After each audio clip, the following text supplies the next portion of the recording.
Hello and welcome to ProVision ISR's webinar. Today we are going to talk about face detection, face recognition, the difference between the two. We're going to talk about, actually we are going to see how to configure the different cameras in order for them to recognize people, like we can see here on the right. So all you have to do is to sit back, relax and enjoy the ride. Let's start. So just a quick explanation about the difference between face detect and face recognition. Face detect takes place on the camera itself. It detects a face. It has a built-in algorithm that can tell that there is a face over there. The camera sends those faces into the NVR, and the NVR does the recognition part. Basically, the camera detects and the NVR recognizes. Just as we can see here, that the NVR was managed to recognize Eli here, and Tony and Evgeny. Now let's see some of the abilities that we can use from this screen alone. So as you can see, I am on the main interface, and here to the right I see a list of faces that has been or detected or recognized. So if we will go into history, we will see a longer period of time of all of the faces that has been detected. So let's see our options. First of all, we can press register. When I press register, I can teach the NVR exactly who that person is.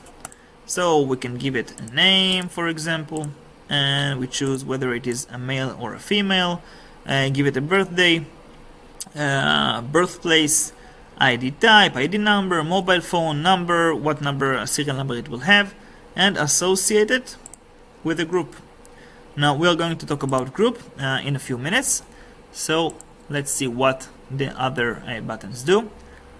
We can press the search button. I'm going to do that in a second.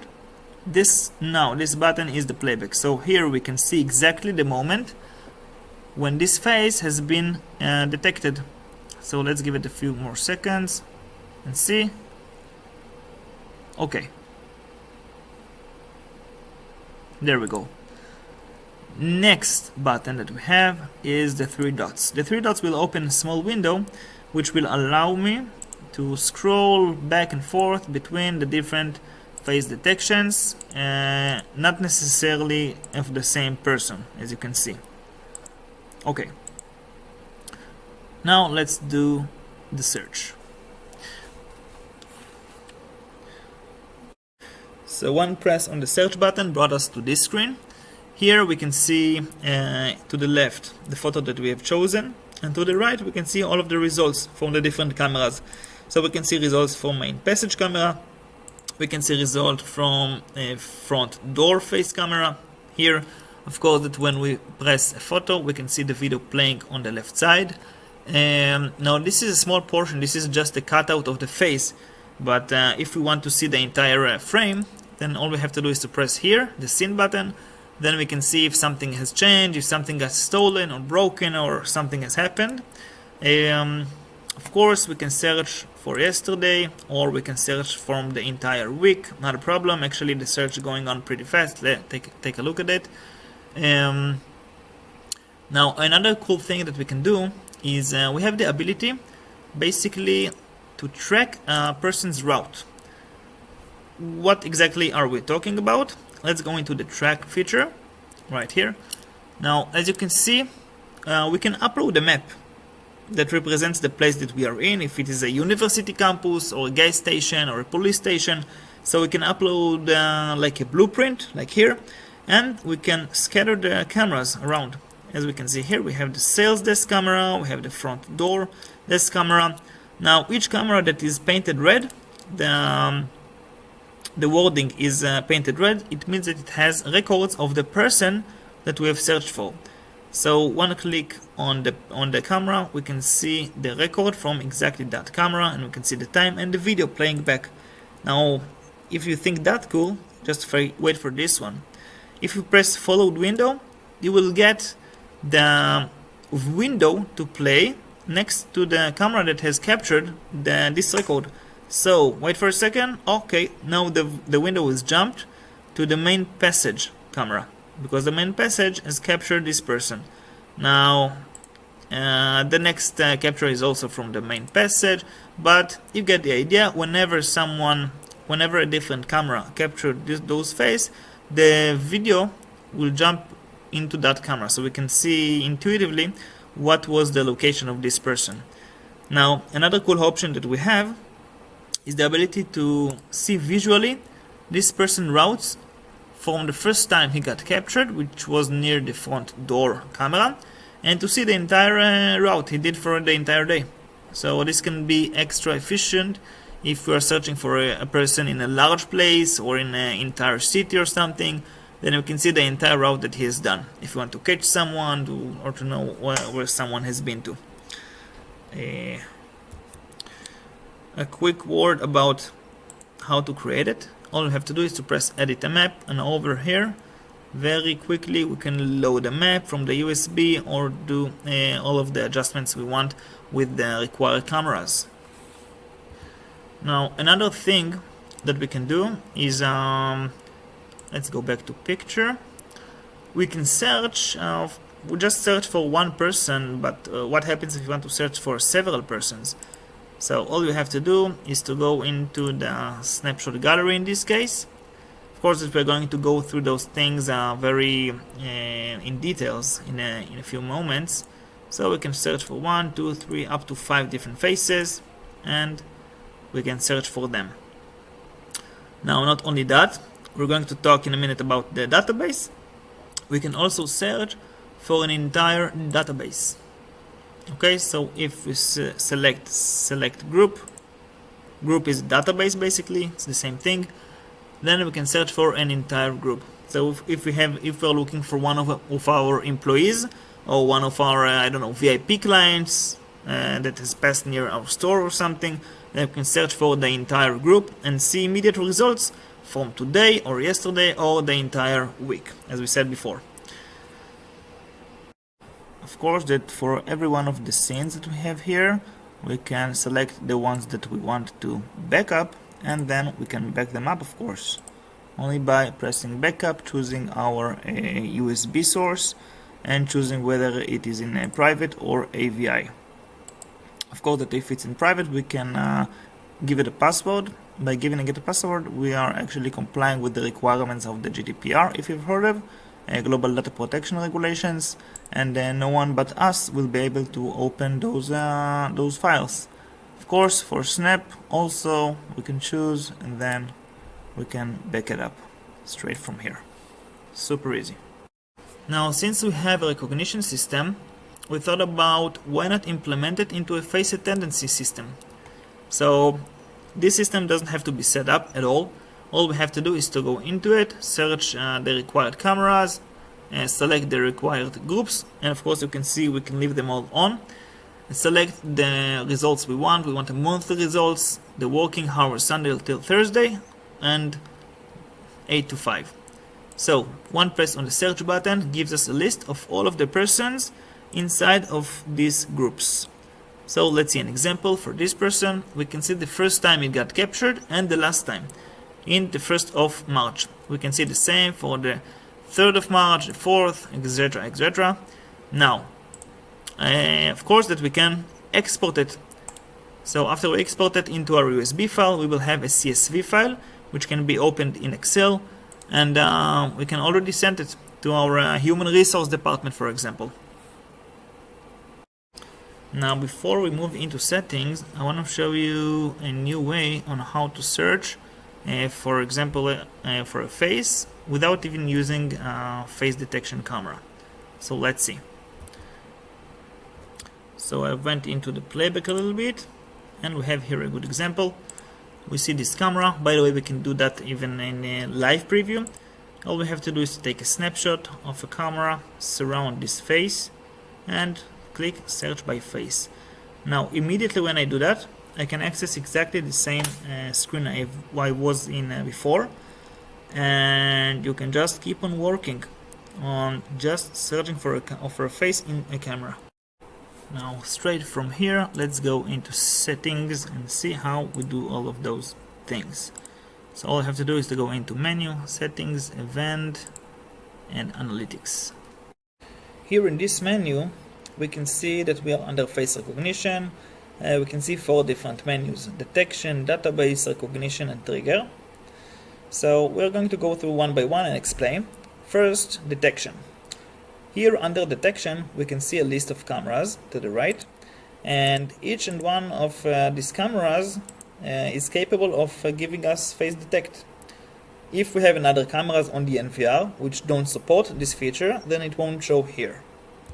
Of course that we can select the part of the screen where we want the face recognition to take place. So normally we would like to choose the entire screen. Here we can see the duration. Now if the same person is looking into the camera, then we wouldn't like the camera to capture the same face over and over again, so we have this gap. So only after 20 seconds is passing, the camera will detect the same face again.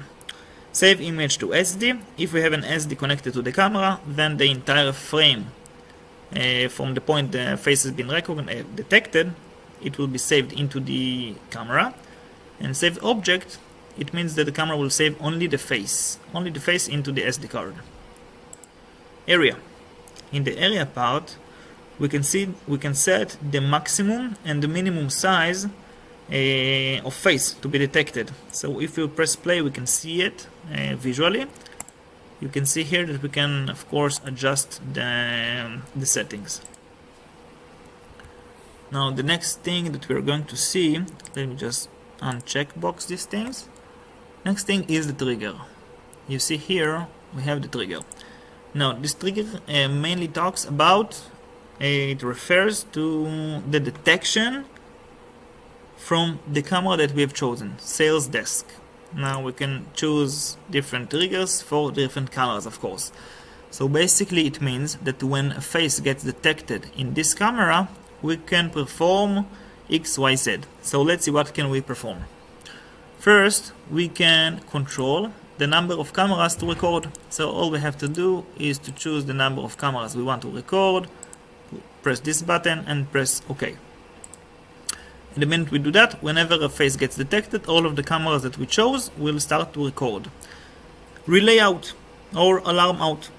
Basically, whenever a face gets detected from the camera that we have chosen, then we can control the trigger that will be activated from those cameras. It can be either cameras or the built-in relays in the NVR itself.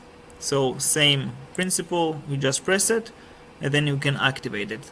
It's especially good if you want to activate an alarm or open a door or a siren or something whenever a face gets detected. Okay, trigger preset. If we have a PTZ camera, all we have to do is to set a presets on this camera, and then we choose the required preset. So whenever a face gets detected in this camera, again, the PTZ will move to the right direction. We have here a couple of more options. Snapshot, meaning that a snapshot will be taken and saved into the HDD of the NVR. Push message, which is marked by default. It will send a push into to our application, to our phone. A buzzer. If you press the buzzer, then the NVR will start to beep whenever a face gets detected. Video pop-up. On the local screen of the NVR, we will have a pop-up video of the same camera, sales desk. And final option is the email. Once a face gets detected, we will get an email. How do we set the email? Right above there in the event notification. All we have to do, this is where we basically set the all kinds of notifications, whether it is email or push message or lights or audio or everything. So basically those are the triggers that are available. Of course, if you want to make it look nicer, we can collapse all of the settings and then open them one by one. The next thing is the database. The idea behind the database is to create different groups of people and giving them different permissions. So the basic example will be employees and managers, that we want to allow the employees enter their workplace, but we want to deny them access to the manager's office. And we have the managers group that we want to allow both. entering the workplace and entering their manager's office. How do we create a group?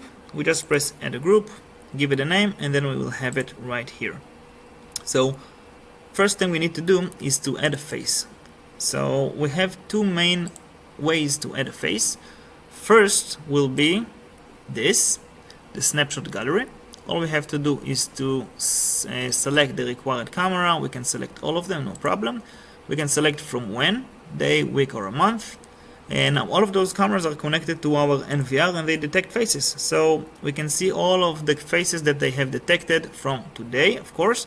And then we can add the face. Now the other way to add a face is by using a USB stick. So this is a very powerful tool actually, because it allows us to take faces from let's say a wanted list of some kind. We can load this wanted list into our system, and then we can activate a siren once a hostile person has been identified, or close the door for him, send an email, all sort of things. So moving back into the snapshot gallery, and then we can just select a face. Let's select this face, for instance. We have here the information we need to enter. So we have a name, a gender, birthday, birthplace, ID type, ID number, mobile phone, and a serial number. Of course, here we can associate them with a different group, but let's put them in the employees group. Added successfully, close. Now we have a person inside the employee group. Now another group that we have here is the managers group. So really quick, let's do that again. We select a face from the period of a day, or maybe a week or a month. Of course, USB, the wanted list we've talked about. Now I won't go through all of the information all over again because we just said that, but let me just add two important things. First is that we can create 10 different groups, and for each group we can add 1000 different records, 1000 different faces, of course. Now the only way to access those records is by knowing the NVR's password and of course entering it. The only way that we can have to transfer a group for one device to another is by import and export. Now why would we want to do that? A lot of reasons. For example, if we want to be able to allow our managers and employees to enter our offices in the other city, in our other branch in another city, or maybe we want to show a greeting message for our VIP clients, or maybe we want to shut the door for the FBI wanted list.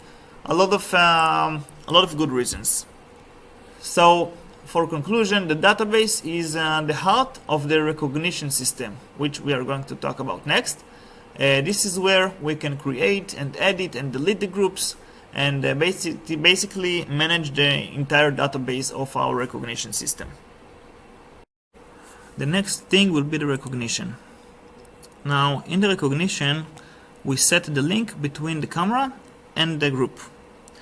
So remember we said that we want the employees to be able to enter their workplace, but not the manager's office, and the managers we want to allow them to enter both of the places.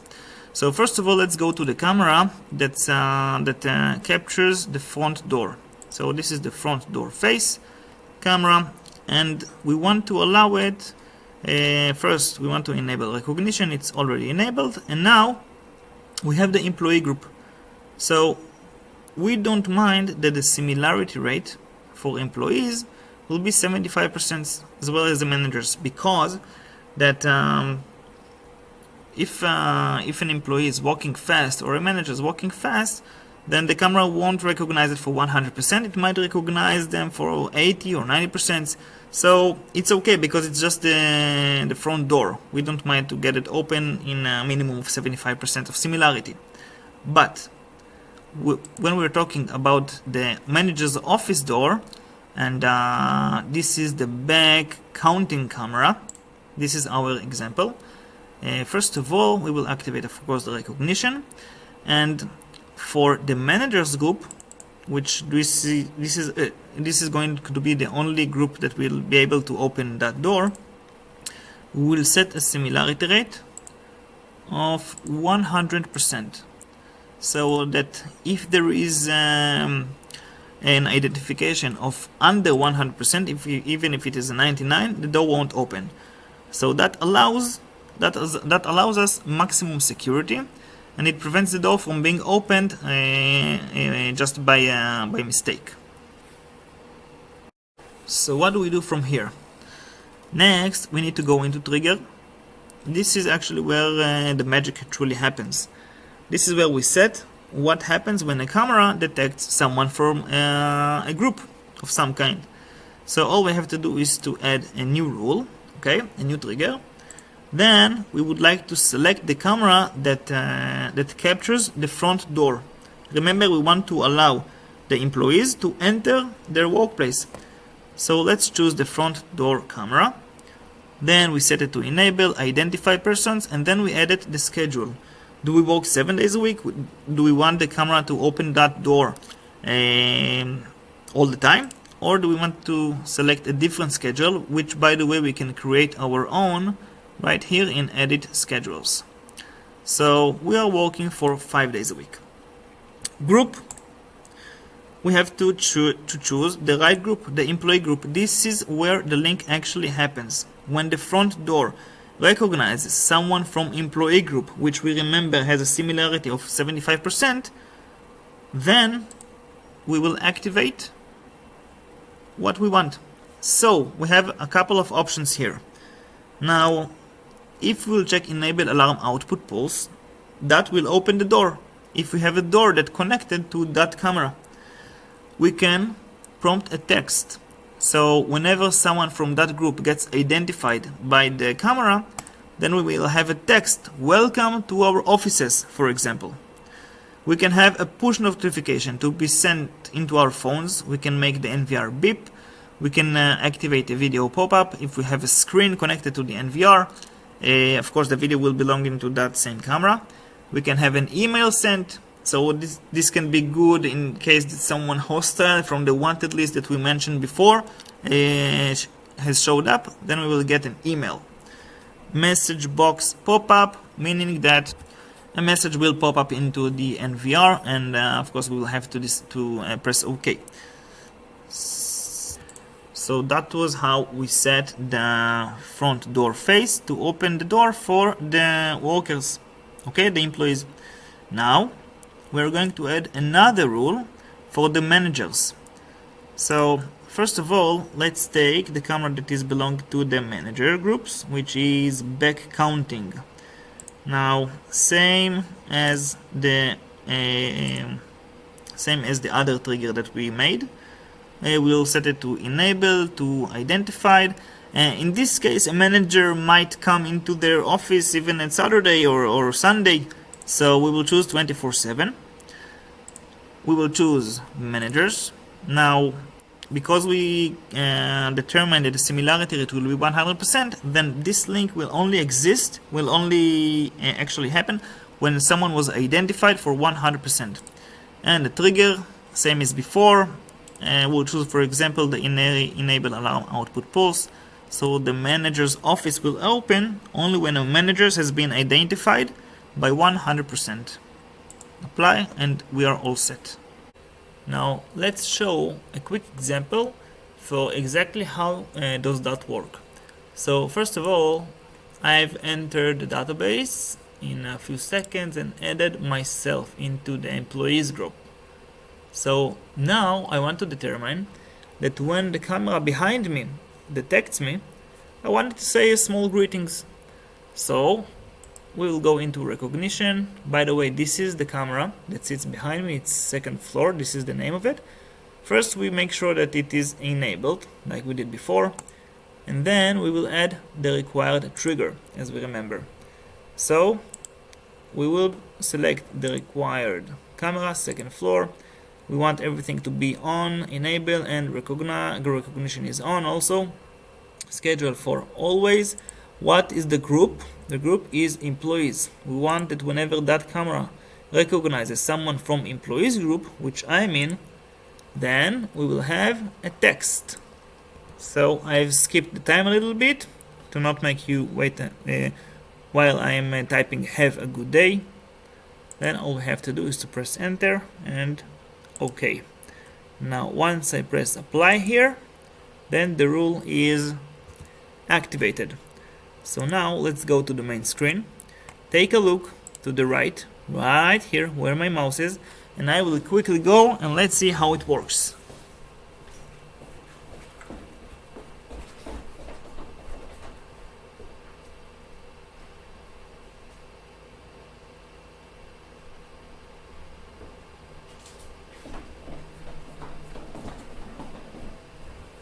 As you've seen, I have on the right myself with a picture that has been taken on the left side by the camera, and the picture that is saved on the employees group with the message that I've just written.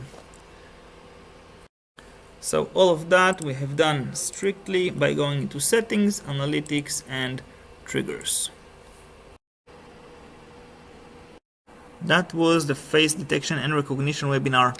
As you've seen, we are talking about a very powerful tool here that has a lot of different options, starting from capturing people's faces to saving them into their groups, giving them permissions, opening the door for them, closing the door for them, push messages, sending messages, email messages, basically a lot of different options, and all of those in the very simple to use interface, which is built by only 4 different sub-menus.